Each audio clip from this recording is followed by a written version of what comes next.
हे जे आपण जातक बघत आहोत त्याचं नाव आहे महासीलव जातक. बरोबर. जातीचा नंबर आहे 51 51. ठीक आहे. ह्या महासीलव जातकावरून याचा अर्थ काय असेल, काय वाटतं तुम्हाला? महासीलव महाशीलवान असं. महाशीलवान असं. ओके. अजून कोणी ट्राय करेल? कोणी सांगेल? ठीक आहे, चालेल. बरोबर, महाशील. आता हा शील तुम्हाला दिसतो ना या ठिकाणी? ओके. सो हा जो सील लिहिलाय ना, हा आपला पंचशील वाला सील आहे. जर हे विलांटी पहिली झाली असती ना, मग ते माहिती काय, तो दगड झाला असता. ठीक आहे, हा फरक ओळखायचा आपण. ओके. सो ठीक आहे. महासीलव जातक करायचं सुरू जातकाला. त्याच्या आधी कोणाला काही विचारायचंय, काही सांगायचंय? बोधिसत्व म्हणजे काय? आर्या सांग. आर्या ट्राय करू द्या. हा, बोल आर्या. बोधिसत्व म्हणजे ओके, गौतम बुद्ध झाले. अजून मी सांगू? ओके, एक मिनिट. हे मधुरा नाही, समीक्षा. समीक्षा सांग. हा हा जे त्यांना पुढे जाऊन ज्ञान प्राप्त होणार आहे त्यांना बोधिसत्व म्हणतात. हो, जे भविष्यामध्ये बुद्ध होणार आहेत, जे भविष्यामध्ये ज्ञान प्राप्त करणार आहेत, त्यांना आपण बोधिसत्व म्हणतो. बरोबर. मग आपण बाबासाहेबांना पण बोधिसत्व म्हणतो. बरोबर.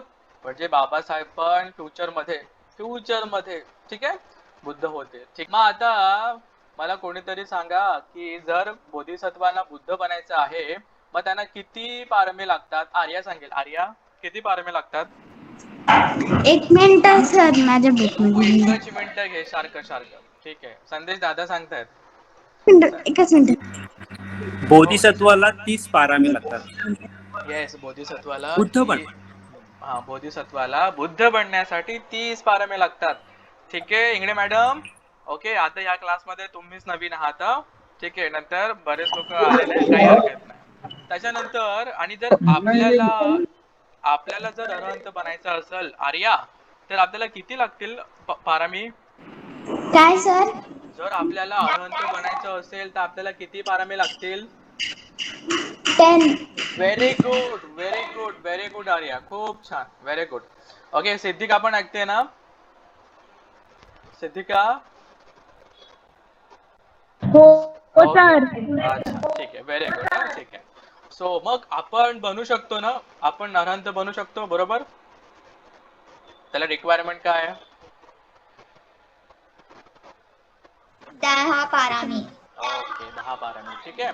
अजून संयोजन किती सांगितलेत? संयोजन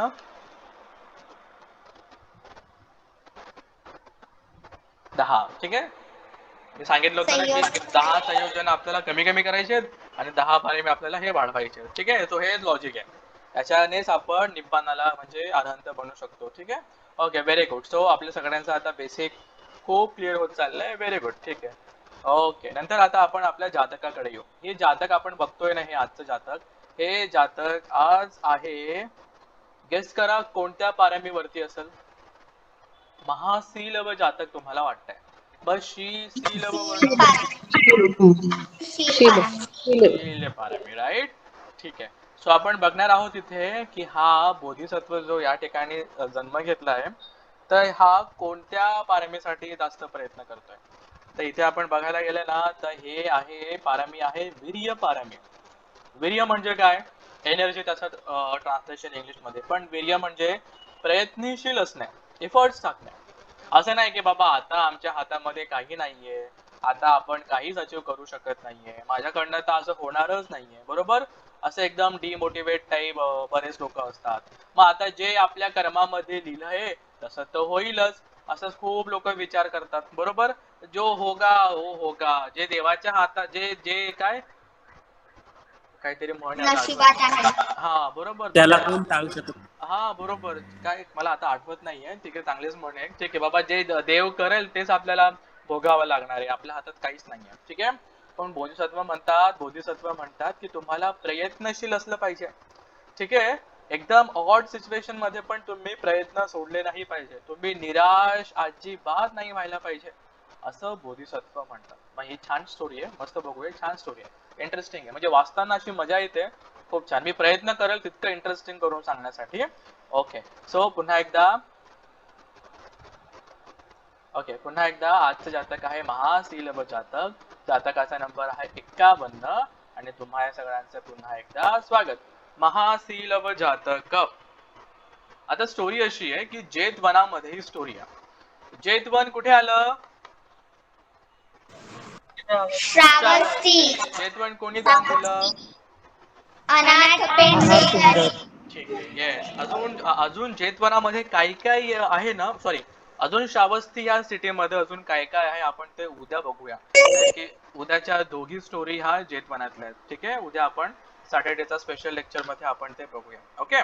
देन आता ही स्टोरी आहे जेतवनातली. जेतवनामध्ये बुद्धांपर्यंत अशी एका भंतेची गोष्ट पोहोचते. जो भंतेची एकदम थंड म्हणूया की बाबा तो अजिबात प्रयत्न करत नाहीये.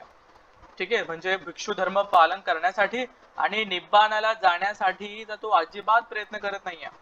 ठीक आहे. म्हणजे कसा की बाबा ठीक आहे, ओके, नंतर त्याला त्याच्या ध्यानामध्ये मन लागत नाहीये किंवा त्याला ध्यान करावंसं वाटत नाहीये, तो एफर्ट्स टाकत नाहीये, तो मेहनत घेत नाहीये, बरोबर, तो त्याचा उत्साह दाखवत नाहीये. अशा एक भंतेची गोष्ट बुद्धांपर्यंत पोहोचते. मग बुद्ध काय करतात? बुद्ध त्या व्यक्तीला, त्या भिक्षूला बोलवतात आणि विचारतात, का रे बाबा हे खरं आहे का? तू आता खूप संथ झालाय, शिथिल झालाय, एकदम निरुत्साही झालाय, तू काहीच प्रयत्न करत नाहीये तुझ्या निब्बाणासाठी. मग तो हो म्हणतो की हो बुद्ध, हे बरोबर आहे. मग बुद्ध असं म्हणतात की बुद्धिमान लोकांनी त्यांचं वीर्य गाजवणं सोडलं नाही पाहिजे. बुद्धिमान लोकांनी नेहमी प्रयत्नशील राहिलं पाहिजे असं बुद्ध म्हणतात. ठीक आहे. आणि बुद्धिमान लोक आताच नाही तर याच्या आधी सुद्धा ते प्रयत्नशील होते. ठीक आहे. की खूप मोठी आपत्ती आली तरी त्यांनी त्यांचे प्रयत्न सोडले नाही असं बुद्ध म्हणतात त्यावेळेस. मग आता ही झाली पच्चुपन्न म्हणजे काय? आता ही प्रेझेंटची स्टोरी आहे, बरोबर. आता आपण बघूया पास्ट मध्ये. मग बुद्ध म्हणतात की अतीते काले, की बाबा पास्ट मध्ये वाराणसी मध्ये एक ब्रह्मदत्त नावाचा राजा राज्य करत होता. ब्रह्मदत्त ची स्टोरी आहे ना, म्हणजे ब्रह्मदत्त राजाचा रेफरन्स बऱ्याचदा येतो. ठीक आहे. काशी नरेश म्हणतात. आता काशीलाच आपण वाराणसी म्हणतो. ठीक आहे. तर काशी नरेशचा राजा ब्रह्मदत्त हा राज्य करत असताना वेगळे. ठीक आहे. तर त्या स्टोरीमध्ये असं आहे की त्या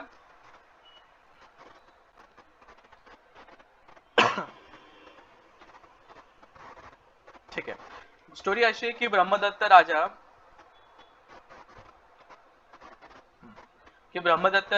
त्या राजाच्या घरामध्ये जन्म घेतो. ठीक आहे. वय वर्ष 16 झाल्यानंतर, खूप सारं नॉलेज घेतल्यानंतर, हा बोधिसत्व थोडा यंग होतो, त्याला खूप सारं नॉलेज असतं. आणि कालांतराने ब्रह्मदत्त राजा मेल्यानंतर हा सीलव, त्याचं नाव असतं सीलव बोधिसत्व हा राजा बनतो. याचा राज्याभिषेक होतो.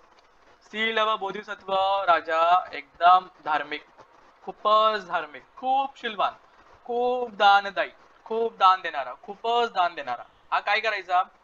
हा त्याला जिथे जिथे संधी मिळेल तो तिथे दान देत असायचा. आता पूर्वी कसं असायचं की एखाद्या सिटीचं एक असं हे असायचं, त्याला चांगल्या प्रकारे त्याला फोर्टिफाईड केलेलं असायचं, बरोबर. त्याला आपण म्हणू की त्याचा एक संरक्षण म्हणून सिटीच्या पूर्ण सराउंडिंगला त्यांनी कव्हर केलं असायचं. आणि एक मेन गेट असायचा की ज्यातनं लोक यायचे आणि जायचे, आणि काही सब गेट असायचे. ठीक आहे. त्याने मेन गेट, त्याच्यानंतर अजून 4 गेट्स मध्ये त्याने दानशाला ओपन केल्या. दानशाला म्हणजे काय? एक मोठं असं स्टोर की जिथे ज्याला जे लागेल तो ते घेऊन तो मदत मागू शकत आणि तिकडे तो फ्री मध्ये घेईल. मग ते जेवण असेल, वस्तू असतील, कपडे असतील, काही पण असू शकेल, ते दानशाला त्याने उभारल्या. 4 गेट वरती, एक सिटी मध्ये आणि एक मेन डोरला. ठीक आहे. असे 6 दानशाला त्या राजाने बांधले. आणि नेहमी तो दान धर्म करायचा, लोकांना दान धर्म करायला सांगायचा, शील पालन करायला सांगायचा, उपोसत व्रत करायला सांगायचा. ठीक आहे.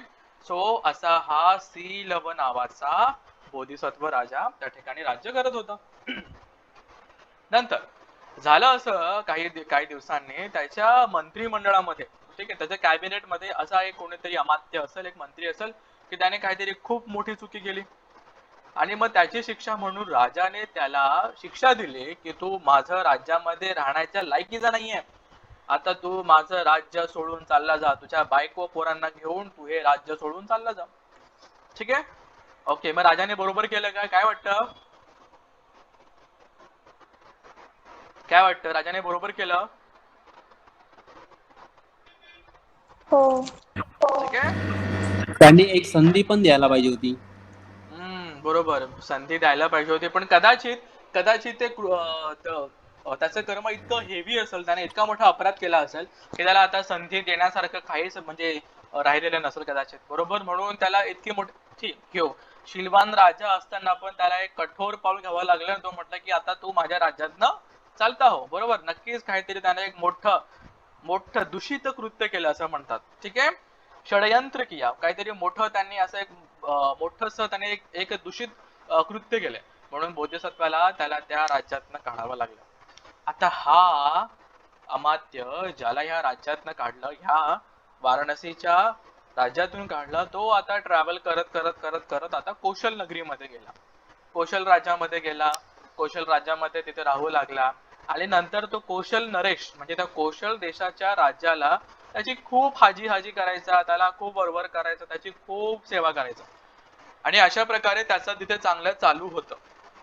पण आता ह्या राज्यातनं हकालपट्टी झाल्यानंतर त्याला असं वाटलं की त्याच्या मनामध्ये राग, त्याच्या मनामध्ये द्वेष या बोधिसत्वाप्रती. त्याला असं वाटलं की आपण या राजाला हा जो कौशल नरेश आहे याला आपण सांगूया आणि काहीतरी षडयंत्र करूया. मग तो प्लॅनिंग करतो आणि ह्या कौशल नरेशला सांगतो की राजन, हा जो वाराणसीचं जे राज्य आहे ना, हे एकदम इझिली जिंकण्यासारखं राज्य आहे. जसं काही त्या मधमाशाच्या छत्त्याला एक पण माशी नाहीये, इतकं सोपं आहे. म्हणजे कोणीतरी सहज जावं आणि सहज ते मध काढावं, इतकं सोपं आहे. तिथे एक पण माशी नाहीये. म्हणजे हे राज्य जिंकणं एवढं सोपं आहे की त्या म्हणजे जास्त काही इफर्ट्स न घेता आपण हे राज्य जिंकू शकतो. बरोबर, बघा किती छान उदाहरण दिलंय. नाही, सहसा जेव्हा लोक मध काढतात, हनी काढतात, त्यांना खूप मेहनत घ्यावी लागते. तिथे हजारो मधमाशा असतात. ओके, पण त्याने सिमिली काय दिली आहे की बाबा ह्या मधमाशाच्या पोळ्यावरती एक पण माशी नाहीये आणि ते मध काढणं एवढं सोपं आहे. तसंच हे राज्य जिंकणं एवढं सोपं आहे. बरोबर, किती किती सुंदर त्याने उदाहरण दिलं. आता हा कौशल नरेश आता इतका असा मूर्ख व्यक्ती नाहीये, तो पण राजा आहे. त्याला वाटतं की हा पण त्या नगरामधनं आलेला आहे, कदाचित याचं काहीतरी षडयंत्र असेल, हा काहीतरी प्लॅनिंग करत असेल. बरोबर, मग आधी त्याला विश्वास होत नाहीये. मग तो असा करतो की याला आपण काहीतरी शिक्षा देऊ. मग काहीतरी त्याला शिक्षा देण्याच्या हिशोबाने किंवा हा खरोखर खरं बोलतोय का हे बघण्यासाठी त्याची आपण परीक्षा घेऊ, असं काहीतरी राजा ठरवतो. कौशल नरेश हा दुसरा राजा. आणि होतं असं की बाबा तू खरं बोलतोय का, खरं सांग. इथे हा अमात्य, हा ज्याची हकालपट्टी केली आहे, तो सांगतो अहो राजा, खरोखर मी खरंच बोलतोय. ठीक आहे, वाटलंच तर तुम्ही एक ट्राय करून बघा, असं म्हणतो. मग काय ट्राय करून बघायचं? तुम्ही असं करा, तुम्ही तुमच्या काही शिपायांना पाठवा आणि त्याच्या एका गावामध्ये तुम्ही चोरी करा किंवा तुम्ही त्या त्या गावाला तुम्ही लुटा आणि ते नष्ट करा.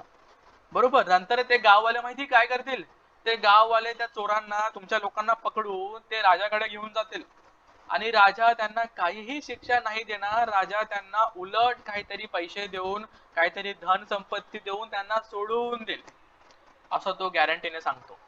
आणि हा नरेशला वाटतं, या कौशलच्या राजाला वाटतं की हा खरोखर खरं बोलतोय का इथे आपलं काहीतरी हे करतोय, काहीतरी प्लॅनिंग करतोय. ते राजाने एक ट्राय करूया म्हणून काय केलं, काही लोकांना पाठवलं आणि त्या राजाच्या राज्याच्या बाउंड्रीला एक छोटं गाव असं, तिथे ते हे टाकतात, म्हणजे ते गाव लुटतात.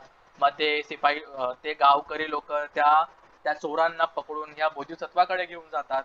बोधिसत्व म्हणतो की तुम्ही का केलं हे? शिलवान राजा आहे, तो म्हणतो की तुम्ही का केलं हे? ते म्हणतात की अहो की हे हे देवा, ठीक आहे, अहो राजा, आमच्याकडे जगण्यासाठी काही साधनच नाहीये, म्हणून आम्हाला चोरी करावी लागली, असं ते म्हणतात. पण राजा म्हणतो, अरे मग तुम्ही माझ्याकडे का नाही आले? ठीक आहे, हा राजा काय म्हणतोय, तुम्ही माझ्याकडे का नाही आले? तर तुमच्याकडे काही उपजीविकेचं साधन नाहीये, तुम्ही माझ्याकडे का नाही आले? राजाने काय करतो, तुम्ही असं करू नका. ठीक आहे, मग राजाने त्याच्याकडे काहीतरी असेल धन त्यांना बरोबर म्हणजे देतो की बाबा ठीक आहे, आता याने तुमची उपजीविका खूप चांगल्या प्रकारे चालेल, असं राजाने त्यांना धन देऊ त्यांना सोडून टाकलं. ठीक आहे, बघा इंटरेस्टिंग आहे. काही चोरांनी गाव उद्ध्वस्त केलं, गाव लुटलं, लोकांनी त्याला पकडून राजाकडे आणलं आणि राजाने त्या बोधिसत्वाने शिक्षा न देता त्यांना माफ पण केलं आणि त्यांना काही धन सुद्धा दिलं. याच्यावरून काय वाटतं? इंटरेस्टिंग आहे. काय वाटतं याच्यावर? हा बरोबर, तुम्ही बघताय हा राजा किती शिलवान आहे. त्याला माहिती की जर मी एखादी शिक्षा कोणाला देतोय, ठीक आहे, तर माझं शील तुटेलच, पण भविष्यामध्ये मला ते फळ पण भोगावे लागतील. ठीक आहे, ओके. तुम्ही मग मग जातकाच्या वेळेस होता का? मग जातक आपण खूप आधी ऐकलं होतं. तो आय थिंक मग जातक का त्याचं काहीतरी नाव आहे, मी एकदा पुन्हा ते चेक करेल. तो 16 वर्ष त्याच्या पलंगावर तसा पडून होता, तसा काय तो पॅरालाइज झालाय. ठीक आहे, स्टोरी आठवते? त्याचा शील तुटू नये, हो सांगितलं तो होतं. पूर्ण राजा झाला तर तो लोकांना शिक्षा देईल, युद्ध करेल वगैरे वगैरे. मग तेच फळ त्या बोधिसत्वाला पण भोगावे लागतील. म्हणून 16 वर्षापर्यंत तो बोधिसत्व असाच बेडवर पडून होता. त्याने काहीच नाही केलं. त्याने दाखवलं की तो अपंग आहे. बरोबर, ठीक आहे, ओके. सो आता ती स्टोरी मला आठवली. तर बोधिसत्व इथे पण खूप अलर्ट आहे की बाबा मला माझं शील तोडायचं नाहीये, मला असं कोणतंच कर्म करायचं नाहीये की जे मला भविष्यामध्ये भोगावं लागेल. म्हणून हा राजा एवढा शिलवान आहे. अशा प्रकारे शिलाची तो रक्षा करतोय. आता ही झाली एक स्टोरी. समजा म्हणजे हे एकदा झालं, इथे हा कौशल नरेशला पटलंय की हा बरोबर बोलतोय. मग त्याने दुसऱ्यांदा तिसऱ्यांदा असं केलं आणि दुसऱ्यांदा तिसऱ्यांदा पण असंच झालं की राजाने त्यांना काहीतरी म्हणजे त्यांनी वेगळ्या वेगळ्या टोळ्या पाठवून असं ट्राय केलं आणि काय केलं, त्याला धन दिल्यानंतर राजा त्यांना सोडून द्यायचा, त्यांना माफ करून द्यायचा. इथे हा कौशल नरेशला आता विश्वास पटलाय की ह्या राजाला जिंकणं खूप सोपं आहे. ठीक आहे, मग आता ते प्लॅनिंग करतात की आपण याच्यावरती आता धाड टाकायची आणि हे राज्य आता आपण जिंकायचं. इथे हा जो हा जो बोधिसत्व आहे, बोधिसत्व शिलवान तर आहे, पण त्याचं जे सैन्य आहे, त्याची जी आर्मी आहे, ही काय इतकी म्हणजे अशी कमकुवत नाहीये. त्यांनी एक उदाहरण दिलंय की एक मदमस्त हत्ती जर एकदम खतरनाक असा बिघडलेला हत्ती समोर आला तरी पण ही सेना घाबरणारी नाहीये, त्याला सामोरी जाणारी आहे. आणि राजाच्या एका शब्दावरती ही सेना अख्खं जम्बूद्वीप जिंकून जाईल, अशी ही शिलवान, अशी ही धैर्यवान, शिलवान आणि वीर्य गाजवणारी सेना आहे, असं त्याने उदाहरण दिलं. आता ही सेना त्या राज्याचं ते रक्षण करते. त्यांना दुरून दिसतंय की एक सेना आपल्यावरती आक्रमण करण्यासाठी येते. कोणीतरी जातं राजाला सांगतं, राजा तुम्ही आज्ञा द्या, राजा तुम्ही सांगताच आम्ही त्यांना आपल्या सीमामध्ये एंटर करण्याच्या आधीच आम्ही त्यांना चित करून टाकू, त्यांना आधी इथे आपण येऊ देणारच नाही. राजा म्हणतो ठीक आहे, अजून काही करू नका. ते लोक एकदम सीमेच्या जवळ आले, कोणतरी सांगितलं अजून, राजा ते एकदम जवळ आलेत. राजा म्हणतो की ठीक आहे, असू द्या, अजून काही करू नका. त्याने सीमेमध्ये एंट्री केली राजा, ठीक आहे, काही करू नका. पार एकदम तो त्या सीमेच्या गेट वरती येऊन, समजा मेन गेट आहे तिथं येऊन उभा राहून त्या राजाला तो हे करतोय की त्याला काय म्हणतो आपण, चॅलेंज करतोय की राजा तू आता युद्ध कर, नाही तर मला तुझं राज्य दे. इथे बोधिसत्व काहीच म्हणत नाही. ठीक आहे, नीट बघा, इथे बोधिसत्व काहीच म्हणत नाही आणि तो इथे आदेश सुद्धा देत नाहीये की तुम्ही त्यांना आता जा, तुम्ही आता युद्ध करा म्हणून. एक मिनिट, एक स्टोरी कशी वाटली तुम्हाला? काय केलं पाहिजे आता राजाने? एक मोठं सैन्य आता आपल्या, समजा आपण राजा, तुम्ही स्वतःला इमॅजिन करा की हो आता मी त्या वाराणसीचा राजा आहे, ओके, आणि माझ्या या टेरिटरी मध्ये कोणीतरी आता एंट्री करण्याचा प्रयत्न करतोय, कोणीतरी आता माझ्यावरती लढाई करणार आहे, ठीक आहे, चढाई करणार आहे. ठीक आहे, मग अशा वेळेस आपण काय केलं पाहिजे? काय वाटतं तुम्ही काय केलं असं या ठिकाणी? अलर्ट झालो असतो. अलर्ट तर त्याला करतायत, राज्याचं रक्षण करणे ते त्याचं कर्तव्य, राज्याचं रक्षण करणे त्यांचं कर्तव्य, पहिलं कर्तव्य. बरोबर आहे की नाही? एकदम बरोबर. ओके, अजून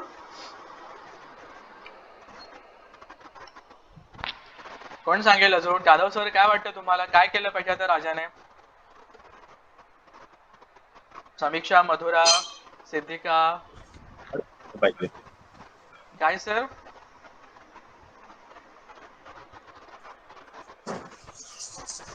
अलर्ट राहिलं पाहिजे. हो बरोबर, मला पण हेच वाटलं जेव्हा मी हे वाचत होतो. राजा म्हणतो अरे म्हणजे पार आपल्या घराच्या समोर येऊन कुठेतरी आपल्याला चॅलेंज करतंय आणि हा राजा काहीच करत नाही. बरोबर ना? चॅलेंज करतोय आणि तो म्हणतोय की हे राजा तू आता युद्ध कर नाही तर मला तुझं राज्य दे. तरी पण हा काहीच करत नाही. बरोबर? आपण असं असतं आपण काय केलं असतं, आपण पण अटॅक असं काहीतरी म्हटलं असतं आणि बाबा छान प्रकारे मस्त युद्ध झालं असतं. बरोबर? आता हा बोधिसत्व बघा काय करतो ते पहा. त्यांनी एंट्री केली. त्यांनी एकदम आता ते एकदम गेट वरती उभे राहिलेत आणि चॅलेंज करतात. तरी पण याच सैन्य म्हणतंय की राजा तुम्ही आम्हाला सांगा, आम्ही जाऊन त्यांना आताच चित करतो. ठीक आहे. बोधिसत्व म्हणतो थांबा काहीच करू नका. ते लोक राजवाड्याच्या मध्ये एंट्री करतात. म्हणजे मेन जे आपलं हे आहे टेरिटरी मध्ये मेन आता मेन सिटी मध्ये ते आता एंट्री करतात. त्यांनी एंट्री केली आणि बघताय काय तिथं एक पण सैनिक नाहीये. तिथं एक पण सैनिक नाहीये की जे तो त्यांना थांबवेल किंवा त्यांच्यावरती अटॅक करेल, त्यांना प्रत्युत्तर देईल असं एक पण तिथे सैनिक नाहीये. हे जो चोर राजा म्हणजे जो कौशल राजा आहे तो चोर, त्याला तर चोर म्हटलंय कारण की तो आता तिथे एंट्री करतोय. तो चोरी करण्यासाठी आलाय किंवा ते राज्य हडपण्यासाठी आलाय. तो पार राजवाड्यामध्ये पार त्या मेन हॉल मध्ये जातो आणि तिथे सगळे हे राजा अमात्य लोक असे उभे असतात आणि राजा कुठलाच प्रतिकार न करतात राजा त्याला राज्य देऊन टाकतो. ठीक आहे. आणि हा जो कौशल नरेश आहे तो त्या गादीवरती बसतो आणि असं एक ऑर्डर देतो ऑर्डर्स देतो की आता तुम्ही या सगळ्यांना हे जो राजा आणि याचे 1000 जे सगळे अमात्य आहे ते सगळे मंत्री आहे यांचे तुम्ही हात पाठीमागे बांधून त्याला तुम्ही शिक्षा द्या आणि स्मशानामध्ये त्यांना गळ्या इतक्या मातीमध्ये गळ्या इतक्या तुम्ही त्याला वाळूमध्ये रेतीमध्ये त्यांना तुम्ही काढा आणि मग रात्री जे काही प्राणी वेगळे येतील ते त्यांना खाऊन जातील. अशी स्टोरी आहे. बोधिसत्वाने काहीच नाही केलंय बघा. बोधिसत्वाने काही प्रतिउत्तर म्हणा युद्ध म्हणा काही नाही केलंय आणि त्याला ते राज्य सोपवून टाकलं. याच्यावरती मला तुमचं मत ऐकायचं आहे. काय वाटतंय का केलं असेल असं बोधिसत्वाने? आणि आपण जर असलो असतो तिथे तर आपण काय केलं असतं? राजा म्हणजेच बोधिसत्व ना, तर त्याला पारमीचं लक्ष द्यायला पाहिजे की आपल्याला शीलवान व्यक्ती आहे ना तो. जर का मग त्यांनी हो पण मला हे सांगा ह्या सिटीमध्ये 1,00,000 लोक आहेत समजा. ओके. आता ह्या 1,00,000 लोकांचा जीव जर मी हा दुसऱ्या राज्याच्या हाती दिला तर हा माझ्या प्रजेचं किती छळ करेल. बरोबर? हे लोक माझ्या भरोसे होते ना आणि मी असंच कसं माझं राज्य एका दुसऱ्या राज्याला देऊन टाकू. बरोबर? काय केलं पाहिजे होतं बोधिसत्वाने? डिसिजन घ्यायला पाहिजे. इतरांनी सांगा. म्हणजे बघा बोधिसत्वाने तू त्याचं शील किती सांभाळतोय म्हणजे हे खरोखर न पटण्यासारखं आहे. पण आता स्टोरी बघा पुढे किती इंटरेस्टिंग आहे. आता तुम्ही म्हणाल की अरे आता राजाला बंदी केलं, आता राजाच्या हातून ते राज्य पण गेलंय. मग आता राजाने काय विचार केला पाहिजे, अरे आता माझ्या हातातून राज्य चाललं गेलंय. बरोबर? आता आणि मला माझं शील पण तोडायचं नाहीये, मला हत्या सुद्धा करायची नाहीये. तर राजा आता कशा प्रकारे त्याचं राज्य परत मिळवेल काय वाटतं तुम्हाला? इंटरेस्टिंग. आपण विचार करूया काय करेल राजा.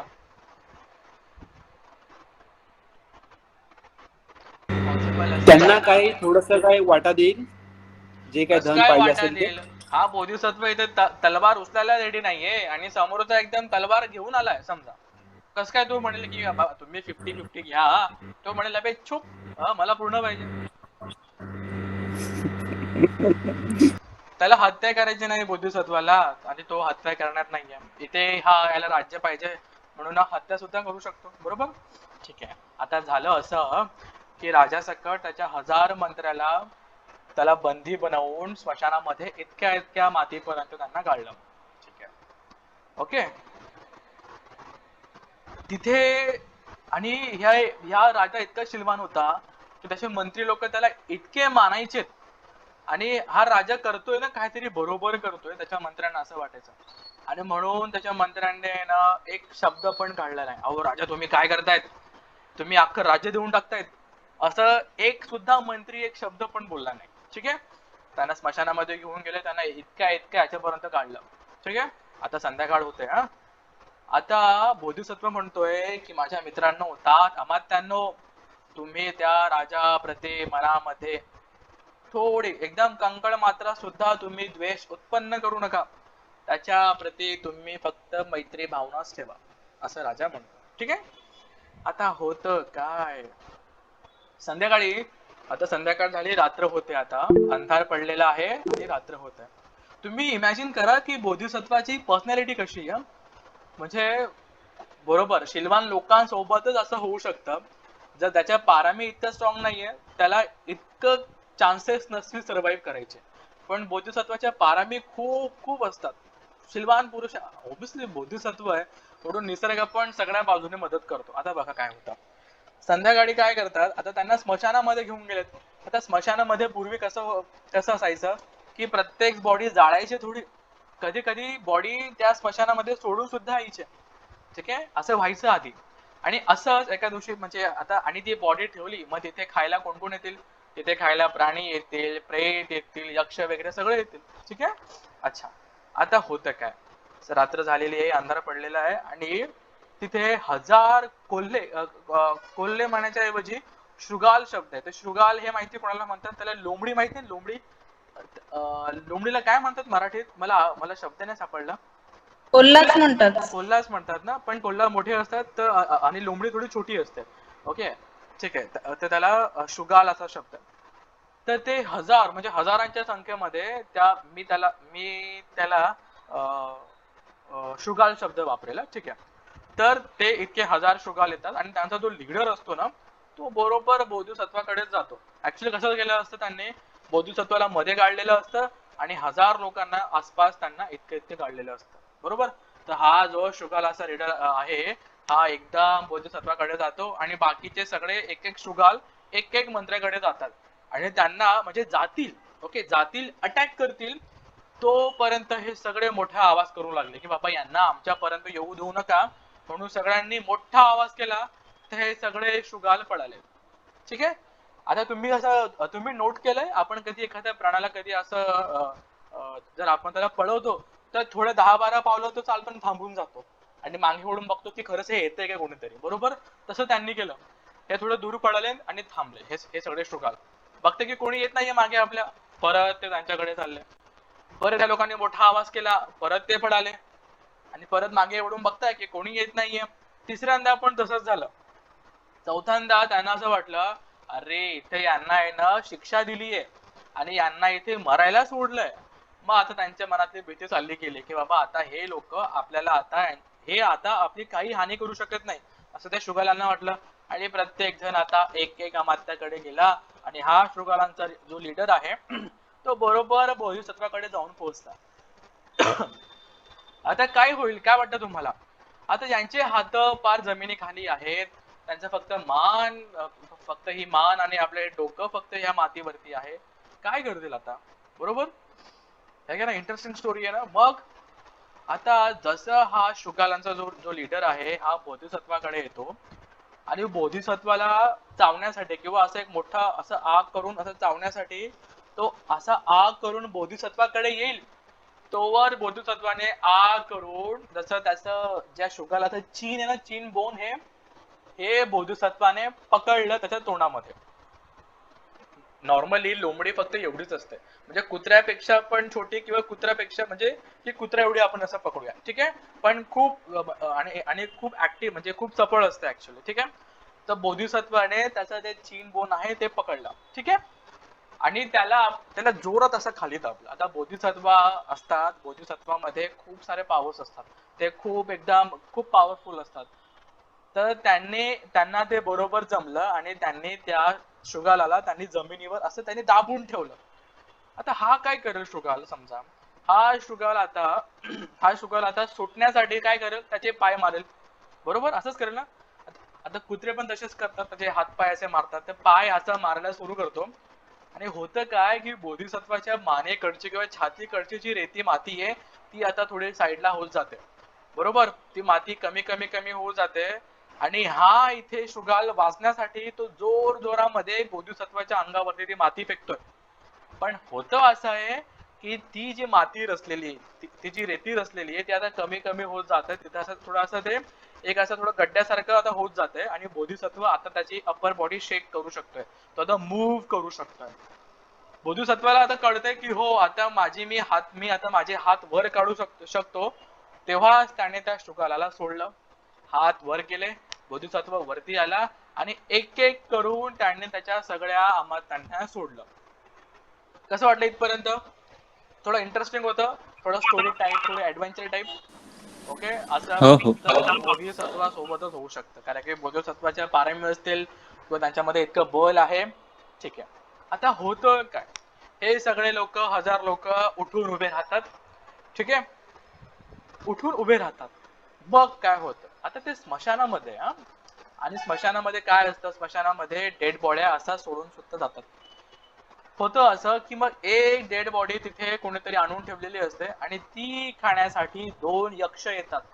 आता यक्ष म्हटलं काय, तर यक्ष म्हटलं आपण म्हणूया राक्षस लोक आहेत. राक्षस कोणते, की ज्यांना म्हणजे माणसासारखेच पण अव्याढव्य खूपच मोठी आणि त्यांच्यामध्ये शक्ती पण असेल, त्यांच्यामध्ये पावर्स पण असतील आणि ते थोडंफार मॅजिक सुद्धा करू शकतील, असे यक्ष ते आलेत. आणि यक्ष म्हणजे मॅन इटर्स त्याला आपण म्हणूया. ठीक आहे, आता हे दोघी यक्ष त्या बॉडीला बघून विचार करतात की बाबा आता आपल्याला याला शेअर करायचं आहे, ही बॉडी आता आपल्याला शेअर करायची आहे, पण बाबा आपल्याला दोघांना हे जमणार नाही या बॉडीला इक्वल पार्ट मध्ये शेअर करायला. मग ते विचार करतात की बाबा ह्या देशाचा जो राजा आहे हा खूपच शिलवान आहे, हा नक्की आपल्याला ही बॉडी बरोबर इक्वल पार्ट्स मध्ये आपल्याला तो डिवाइड करून देईल, बरोबर. मग आणि तिथे राजा तिथेच असतो, ते राजाकडे जातात, राजा राजा तुम्ही प्लीज आमच्यासाठी ही जी बॉडी तुम्ही बरोबर आम्हाला 2 समान भाग मध्ये तुम्ही याला डिवाइड करून द्या. राजा म्हणतो की अजून मी शुद्ध नाहीये, मला आता स्नान करायचंय. बोधिसत्व टेक्निक वापरतोय कारण की यक्षांमध्ये पावर असते. यक्ष म्हणतो राजा आम्ही काय करायचं, बघ आता मला आंघोळ करायची आहे. ठीक आहे, राजा म्हणतो, ठीक आहे, बोधिसत्व म्हणतो मला आंघोळ करायची आहे. ठीक आहे, मग यक्ष त्यांच्या पावर मधून सुगंधी द्रव्य आणून देतात आणि बोधिसत्व आंघोळ करतो. मग बोधिसत्व म्हणतो की नाही आता मला थोडं आता भूक लागली, मला आता काहीतरी खायचंय. यक्ष काय करतात, जादूने त्या राजवाड्यामध्ये ज्या ह्या नवीन राजासाठी, हा जो चोर राजासाठी त्याच्यासाठी जे भोजन बनवलेलं असतं ते सगळं भोजन ते चोरून आणतात आणि यांना देतात. हे सगळे छान प्रकारे भोजन करून घेतात. ठीक आहे, नंतर मग जेवण केल्यानंतर हात वगैरे धुवून म्हणतात मग राजा आम्ही अजून काय केलं पाहिजे. मग म्हणतात तुम्ही आता माझ्या कक्षामध्ये जा आणि माझी जी तलवार ठेवली ती तलवार तुम्ही घेऊन आणा. हा यक्ष जादूने जातो आणि राजाची तलवार घेऊन येतो. नंतर मग त्या बॉडीला सरळ उभं करून पार डोक्यापासून तर खालपर्यंत त्याचे 2 पार्ट्स करतो आणि त्या यक्षांमध्ये तो भाग डिवाइड करतो. यक्ष ते खाऊन खुश होतात, प्रसन्न होतात आणि मग राजाबद्दल ग्रॅटिट्यूड म्हणून असं म्हणतात की राजा अजून आम्ही तुमच्यासाठी काय केलं पाहिजे. बघा ती डेड बॉडी होती, बॉडी नव्हती. ठीक आहे, म्हणजे ऍक्च्युअल माणूस नव्हता ना, ती डेड बॉडी होती. मग इथे यक्ष म्हणतात की राजा एकदम ग्रॅटिट्यूड मध्ये म्हणतात की आम्ही आता तुमच्यासाठी काय केलं पाहिजे. ठीक आहे, राजा म्हणतो की तुम्ही काय करा, हे जे माझे 1000 अमात्य आहेत, मित्र आहेत, मंत्री लोक आहेत, तुम्ही यांना सुखरूपपणे त्यांच्या घरी पोहोचवा आणि मला माझ्या शयन कक्षामध्ये तुम्ही घेऊन जा, ज्या ठिकाणी तो राजा आता झोपलेला असेल. बाकीचे सगळे अमात्याला बरोबर घरी पोहोचवलं जातं आणि इथे हा राजा त्या शयन कक्षामध्ये बरोबर जातो. आणि इथे हा कौशल नरेश समजा हा प्रमादी राजा झोपलेला आहे. ठीक आहे, राजा काय करतो, तलवाराने असा उलटा प्रहार करतो त्याच्या पोटावरती त्याला जागवण्यासाठी. ठीक आहे, इथे हा चोर राजा उठून बसतो आणि त्याला विचार येतो की माझी बाहेर इतकी मोठी सिक्युरिटी आहे, इतकं मोठं माझं सैन्य बाहेर उभे आहे, तरी पण हा राजा तिकडनं सुटून इथपर्यंत कसा आला, ते पण तलवार हातामध्ये घेऊन. बरोबर, इंटरेस्टिंग आहे ना. त्याला आश्चर्य वाटलं. तो म्हणतो की राजन हे कसं केलं, इतकी मोठी सेना असताना सुद्धा तुम्ही ह्या शयन कक्षापर्यंत कसे पोहोचले. बोधिसत्व पूर्ण स्टोरी सांगतो की बाबा असं असं झालं, मग ते काय ते लांडगे आले समजा, मग त्याच्यानंतर यक्ष आला, मग मी इथपर्यंत आलो. त्या राजाला इतकं आश्चर्य वाटतं की मी मनुष्य असून सुद्धा, जो चोर राजा आहे त्याला वाटतं मी मनुष्य असून सुद्धा मला तुमच्यातले जे चांगले गुण आहेत ते नाही दिसले आणि ह्या मांसभक्षी या मनुष्यांना खाणाऱ्या यक्षांना तुमचे गुण दिसले. त्याला खूप असं लाजिरवाणं वाटतं. राजा तिथे त्यांना थोडा उपदेश पण करतात आणि इथे हा चोर राजा क्षमा मागतो की राजा मला माफ करा, तुम्ही खरंच शीलवान आहात, तुम्ही खरंच पुण्यवान आहात आणि मी काय बाबा हे डिझर्व करत नाही, मी क्षमा मागतो. आणि मग सकाळी मी माझ्या सगळ्या मी अपराध मी स्वीकार करतो, मी तुम्हाला तुमचं राज्य परत देतो. तिथे त्याचं थोडं मन परिवर्तन होताना दाखवलं आहे की बाबा हा राज्य इतका प्रभावशाली आहे, इतका शीलवान आहे की मनुष्यासोबत यक्ष सुद्धा याचे ऐकतात. तर बाबा हा नक्कीच खूप प्रज्ञावंत असा राज्य प्रज्ञावंत असा हा राजा आहे. तर बाबा आपण असं काही बिघडू शकत नाही. याला पटवून जातं आणि या ठिकाणी वाटतं की हो खरोखर हा राजा शीलवान आहे आणि आपण माफी मागितली पाहिजे. नेक्स्ट मॉर्निंग पूर्ण दवंडे पिटकवली जाते, अख्खं ते राज्य येतो आणि तो राजा, तो जो चोर राजा कौशल राजा हा राजाची माफी मागतो. सांगतो की जे काही नुकसान ते माझ्या सैन्याकडून झालेलं आहे त्याची मी भरपाई करण्यास तयार आहे, त्यासाठी मी माफी मागतो. तो राजाची माफी मागतो, ह्या प्रजेची माफी मागतो आणि या ठिकाणी जो चुगलखोर होता बरोबर त्याची हकालपट्टी करून त्याने ते चुगलखोरी केली, त्याला शिक्षा दिली जाते आणि राजाची माफी मागून हा कौशल नरेश हा परत आपल्या ह्या राज्याला निघायला सुरुवात करतो, म्हणजे निघतो. ही एक स्टोरी आहे. मग या ठिकाणी बोधिसत्व काय करतात, बोधिसत्व आपल्या प्रजेला उपदेश करतात की बुद्धिमान लोकांनी कधीच आपले एफर्ट्स घेणं, प्रयत्न करणं सोडलं नाही पाहिजे. निराश होऊन कधीच आपले प्रयत्न करणं सोडलं नाही पाहिजे. ठीक आहे, मी जे काही प्रयत्न केले त्याच्यामुळेच हे परत राज्य भेटलंय. मी निराश झालो नाही, मी प्रयत्न केले. आणि बुद्धिमान लोकांनी आशावान लोकांनी अशाच प्रकारे प्रयत्न केले पाहिजे आणि बुद्धिमान व्यक्तीने कधी निराश होऊ नये. जे असाध्य आहे ते तुम्ही साध्य करू शकतात. ठीक आहे, आणि ही स्टोरी आहे. नंतर ही स्टोरी संपत असताना बुद्ध सांगतात की जो चुगलीखोर होता ना अमात्य, ज्याची हकालपट्टी केली होती, तो होता देवदत्त. आणि हा जो शीलव राजा होता, शीलवान राजा, हा मीच होतो, मीच बोधिसत्व होतो. अशा प्रकारची ही महाशीलव जातक आहे. या स्टोरी मध्ये आपण काय पाहिलं, एक की राजाला आपलं शील तर पाळायचं आहे. तुम्ही पाहिलं का राजाने कुठे शील नाही तोडलं, बरोबर. आणि एकदम त्याने हार सुद्धा नाही मानली. बघे बोधिसत्व खरंच म्हणजे बोधिसत्वाचं कॅरेक्टर असं असतं, बोधिसत्व अजिबात गिव्हअप नाही करत, शेवटपर्यंत बोधिसत्व अजिबात गिव्हअप नाही करत.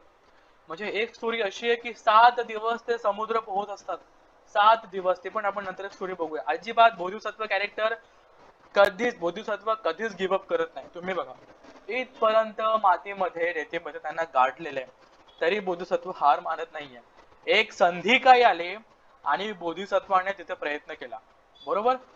एक लाईन मी आधी पण बोललोय आणि आता मला ते बोलायला आवडेल. एक एक एक छान लाईन, आणि मी आधी सांगितले पण आहे की every problem comes with equal or greater opportunity, बरोबर. आपल्याला वाटतं की काहीतरी प्रसंग आलाय, काहीतरी प्रॉब्लेम क्रिएट झालाय, तर हा आपलं हानी करून जाईल असं वाटतं आपल्याला, आणि आपण तेच करतो. आपण प्रॉब्लेम मध्ये, आपल्या आयुष्यात एखादा प्रॉब्लेम आला और एखादी बॅड सिच्युएशन आली, आपण त्याला आपलं एक बॅड रूपच दाखवतो, बरोबर. आपलं एक त्याला म्हणजे आपण त्याच्यावरती रिॲक्ट करून त्याला अजून वर्स करतो. ठीक आहे, पण बोधिसत्व काय करतो बघा, तुम्ही हळूहळू जसं आपण जातक वाचत जाऊ किंवा आपण बोधिसत्व समजत जाऊ, तुम्हाला असं कळेल की बोधिसत्वाच्या आयुष्यामध्ये असे काही चुकीचे किंवा असे वाईट प्रसंग घडत गेले आणि तो बोधिसत्व आहे हे तो तेव्हा तेव्हा ते म्हणजे ते स्पष्ट करू शकले, ते प्रूफ करू शकले की बाबा बोधिसत्व असाच करतो. बरे कितीही असे बॅड सिच्युएशन आले तरी बोधिसत्व त्याला ऑपॉर्च्युनिटी समजूनच त्याच्या पारामी पूर्ण करत असतो. इथे राज्य हाती गेलं, इथे आता जीव पण जाईल, तरी बोधिसत्वाने हार नाही मानली, बरोबर. ते लोमडी आले, ते शृगाल आले समजा, तिथे पण त्याने एक चान्स म्हणजे ती ऑपॉर्च्युनिटी समजून त्याला बरोबर कंट्रोल मध्ये केलं म्हणा, किंवा ती एक ट्रेक वापरली आणि त्यातनं हा बोधिसत्व सुटला. इंटरेस्टिंग स्टोरी आहे. भले खूप फिल्मी वाटेल, भले खूप म्हणजे हे वाटेल की बाबा हे तर खूपच फिल्मी झालं, की खरोखर असं होईल का, पण तुम्ही हे पण बघितलं पाहिजे की तो बोधिसत्व आहे आणि बोधिसत्वच्या पारंभी म्हणजे पार जगा वेगळे, बरोबर. तर खरोखर शीलवान व्यक्ती सोबतच असं होऊ शकतं. बोधिसत्वाने अजिबात गिवअप केलं नाही. बोधिसत्व एकदम कंटिन्युअसली आपण असं म्हणूया की प्रयत्नशील होता. जिथे संधी मिळाली ते संधीचं सोनं करायचं, असं हे बोधिसत्वाचं हे कॅरेक्टर आहे. ओके, अशा प्रकारे आपलं हे महासिलभ जातक या ठिकाणी संपतं. आता आपण डिस्कशन करूया. काय म्हणतं